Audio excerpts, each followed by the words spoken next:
শুরু করছি আমার বাংলা। আর আমার বাংলার শুরুতেই নজর হাওড়ায়। তার কারণ হাওড়ায় 4 দিন ধরে যে জলকষ্ট ছিল সেই জলকষ্টের অবশেষে অবসান, স্বস্তি মিলতে চলেছে হাওড়াবাসীর। কেন?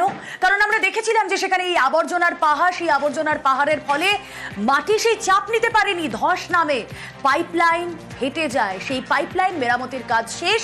অবশেষে হাওড়ার এই উত্তর হাওড়ার যে 14টি জায়গা সেখানে জল পরিষেবা স্বাভাবিক হতে চলেছে। আসুন আমরা কথা বলি, আমাদের প্রতিনিধি রৌনক চৌধুরী রয়েছেন সঙ্গে। রৌনক,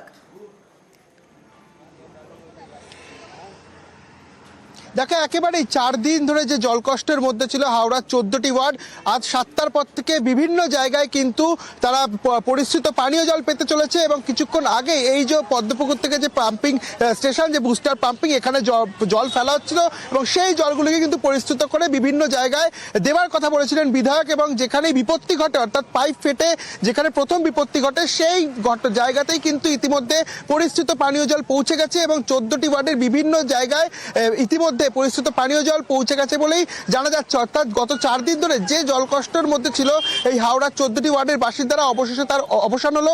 পদ্মপুকুর ওয়াটার রিজার্ভার থেকে সেই জল নিয়ে এসে পাইপলাইনের কাজ করা হয় এবং পাইপলাইনের কাজ সম্পন্ন হওয়ার পর সেই জল কিন্তু এই হাওড়ার 14টি ওয়ার্ডের বিস্তীর্ণ এলাকায় পৌঁছে দেওয়া হয়েছে এবং ইতিমধ্যে বেশ কিছু জায়গায় কিন্তু এই পরিশ্রুত পানীয় জল পৌঁছেও গেছে। বিশেষ করে যেখানে এই পাইপলাইনে ফাটল দেখা গেছিল, যেখানে এই দুর্ঘটনা ঘটে, সেখানেই কিন্তু ইতিমধ্যে পরিশ্রুত পানীয় জল পৌঁছে গেছে। পানীয় জল পেয়ে কিন্তু যথেষ্ট খুশি সেখানকার এলাকাবাসী। স্বাভাবিক এই গরমে যদি পানীয় জলের সমস্যা হয় তাহলে ক্ষোভ কোন জায়গায় পৌঁছতে পারে সেই ছবিও আমাদের দর্শকদের সামনে তুলে ধরেছি। জল এসেছে কিন্তু আবার যদি সমস্যা হয় তখন 4 দিন পর। আনন্দ আছে, এখন ভয়ও আছে। জল তো এসে গেছে কিন্তু জলের প্রবলেম আবার হতে পারে। জলটা তো আজকেই এসছে, এখন একটু পরিষ্কার জল আছে। এই তো প্রত্যেক মানুষই খুশি, প্রত্যেকে পেলে পরে আরো খুশি। আনন্দ আছে, জল এসছে, আমরা খুব আনন্দ, খুব ভালো, হ্যাঁ খুব ভালো হয়েছে, জল পেয়ে খুব আনন্দ। দেখুন, একটা ডাম্পিং গ্রাউন্ড ঘিরে কতগুলো সমস্যা, জলের সমস্যা, তার সমাধান অবশ্যই আপনাদের সামনে তুলে ধরলাম শুরুতেই আমার বাংলার। এবার যে ছবি দেখাচ্ছি, যে স্ক্রিনে ছবি দেখছেন, এখানে বাড়ি ভেঙে গিয়েছে। কেন জানেন? ভেঙে গিয়েছে কারণ চাপ সামলাতে না পেরে ডাম্পিং গ্রাউন্ডে আবারও আবর্জনা ফেলা হচ্ছে, ময়লা ফেলা হচ্ছে এবং তাতে মাটি তার ভারসাম্য রাখতে পারছে না।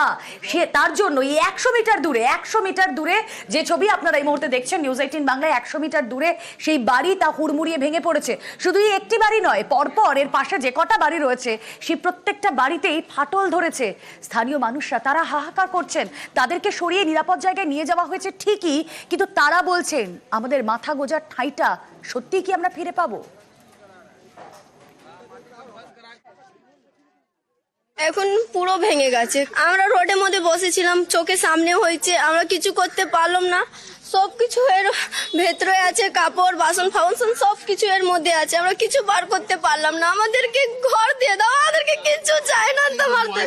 পরশু দিন এখানে সব রোকেছে, দাঁড় করিয়েছে, বললো এবার ফেলতে দেবো না। হ্যাঁ, কাল থেকে ফেলা হচ্ছে। কিছু চাই না, আমাদের বাড়ি দিয়ে দাও, আমাদের কিছু চাই না, আমাদের শুধু বাড়ি দাও।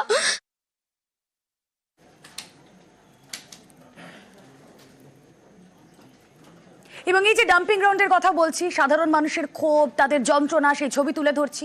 দেখুন, এখনো কিন্তু এই ডাম্পিং গ্রাউন্ডে ময়লা ফেলা হচ্ছে। আজ সকাল থেকে সেই ছবি আমরা দেখছি। এমনিতেই আবর্জনার পাহাড়, তার উপর আমরা দেখছি এখনো পর্যন্ত সেখানে ময়লা ফেলা চলছে। তড়িঘড়ি যদি এই ময়লা ফেলা বন্ধ না করা যায় তাহলে শুধুমাত্র এই একটা বাড়ি যে ভেঙে পড়েছে না, এখানেই সীমাবদ্ধ থাকবে না। আশঙ্কা, বিপদ আরো বাড়বে।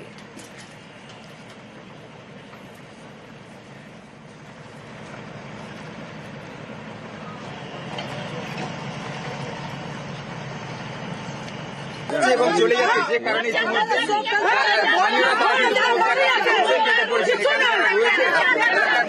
তাদের যেটা বক্তব্য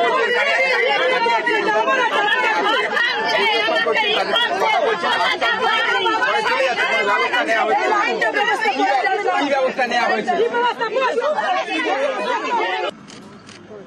যে ছবি আপনাদেরকে দেখালাম স্থানীয়দের ক্ষোভ, সেই ক্ষোভ কেন?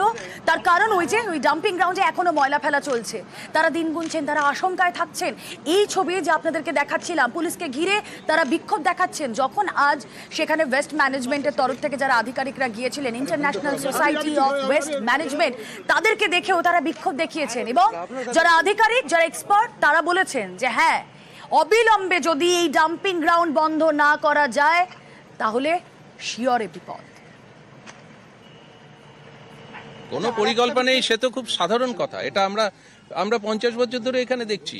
এখনো যদি ব্যবস্থা নেয়, it will be little late, but তবু আমাদের সোসাইটির পক্ষে, এখানে যারা থাকেন তাদের পক্ষে অনেক ভালো হবে। আমি তো ঘুরে আসলাম পুরো ডাম্পিং গ্রাউন্ডটা, আপনারা দেখবেন সব এইভাবে ঝুলে আছে এবং এটা যে কোনো সময় স্লাইড করতে পারে, পড়ে যাবে এবং একটা বিরাট ডিজাস্টার হতে পারে, কিন্তু অ্যাক্সিডেন্ট হতে পারে। এর অন্তত 1/2 কিলোমিটার থেকে 1 কিলোমিটার বিপজ্জনক অবস্থায় আছে। আমরা তো শুধু এদিকটা দেখছি, অন্য দিকটা আমরা দেখিনি এবং কোনো হয়তো ঘটনা ঘটেনি, কিন্তু কোনো সময় যে এই ঘটনাটা ঘটবে না আমরা বলতে পারি না। International society of waste management আধিকারিকরা পৌঁছলেন, স্থানীয়রা তাদেরকে দেখেও ক্ষোভ উগরে দেন, কিন্তু তারা স্পষ্টই বলছেন যে এই যে ডাম্পিং গ্রাউন্ড যা হাওড়ার বেলগাছিয়ায় রয়েছে তা একেবারে পরিকল্পনাহীন ডাম্পিং গ্রাউন্ড আগামী দিনে বিপদ ডেকে আনতে পারে। তার কারণ এই আবর্জনার পাহাড়ে মিথেন গ্যাস, এবং সেই মিথেন গ্যাসে আগুনে আরো বড় বিপদ ঘটতেই পারে যে কোনো সময়। আমি এক কথায় যদি বলতে পারি তাহলে এটা বিভৎস, এবং এখন যা হয়েছে নেক্সট কয়েকদিনের জন্য আমাদের অপেক্ষা করতে হবে আরো বড় কোনো ঘটনা ঘটার। ল্যান্ডফিল সাইটের হাইট এত বেশি হয়েছে এবং নিচে কোনো স্ট্রাকচার নেই, কোনো ফাউন্ডেশন নেই, তার ফলে সয়েল বিয়ারিং ক্যাপাসিটি, যেটা মাটির যে ধারণ শক্তি, সেটার অনেক বাইরে চলে গেছে। তার ফলে যে কোনো সময় এই ফেলিওরটা হতে পারে। মাটির যে বিয়ারিং ক্যাপাসিটি আছে তার তুলনায় অনেক বেশি যদি আপনি ওখানে ওয়েট দেন, সেই জন্য আমাদের ইঞ্জিনিয়ারিং এর সিস্টেম আছে যে ফাউন্ডেশন তৈরি করতে হবে। এখানে কোনো ফাউন্ডেশন তৈরি নেই। আমার সাজেশন, এই ডাম্পিং গ্রাউন্ড এক্ষুনি বন্ধ করতে হবে। দেখুন, আধিকারিকরা তো পরামর্শ দিলেন, কিন্তু এখনো পর্যন্ত আমরা যা জানতে পারছি যে বৈঠক হয়েছে, বিশেষ উচ্চ পর্যায়ের বৈঠক জেলা প্রশাসনের, সেই প্রশাসনের বৈঠকে সিদ্ধান্ত গৃহীত হয়েছে যে হাওড়ার বেলগাছিয়া থেকে এখনই এই ভাগার, এই ডাম্পিং গ্রাউন্ডটা সরছে না। জঞ্জালের স্তূপ যে উচ্চতা রয়েছে, আপনারা যে ছবি দেখছেন, সেই উচ্চতা কমানোর কাজ শুরু হবে। জেলা শাসকের দপ্তরে আজ উচ্চ পর্যায়ের বৈঠক হয়। এলাকা পরিদর্শন করেন জেলা শাসক, পুলিশ কর্তারা। যাদবপুর থেকে আসে বিশেষজ্ঞ দল। ওয়াটার কানেকশন সাপ্লাই নিয়ে কিছু সমস্যা নেই, ওটা 100% ঠিক হয়ে গেছে। ওখানে রাস্তা, ড্রেন, তারপরে আশেপাশে বাড়ি সব জায়গাতে একটু ক্র্যাকস কিছু বেরিয়েছিল। এটা আমাদেরকে প্রথমে একটা সয়েল টেস্টিং করে কতদূর এই এফেক্টটা থাকবে এটা আমাদেরকে একটু অ্যানালিসিস করতে হবে। এটা যাদবপুর টিম একটু সাজেশন দিয়েছিল। আশেপাশে কতদূর বাড়িগুলো খালি করতে হবে এই সার্ভেটা আমরা ইমিডিয়েটলি শুরু করছি। ওখানে ড্রেন আর বুল্লা পাইলিং দিয়ে একটা স্পেস তৈরি করার একটা সাজেশন দেওয়া হয়েছিল। যা গ্যাস বেরোচ্ছে তার জন্য আউটলেট রাখার এরকম একটা শর্ট টার্ম মেজার্স সাজেশনস দেওয়া হচ্ছে। এটা কেএমডিএ তরফ থেকে কাজটা ইমিডিয়েটলি স্টার্ট হচ্ছে। মাউন্টেন টাইপে একটা ডাম্পিং আছে, এটাই আমাদেরকে একটু হাইটটা কমিয়ে দিতে হবে। বায়োমেনিং এর কাজটা আরো স্পিডিলি করব। একটা সয়েলের ফেলিয়ার হতে পারে বিকজ অফ হিউজ ডাম্পিং।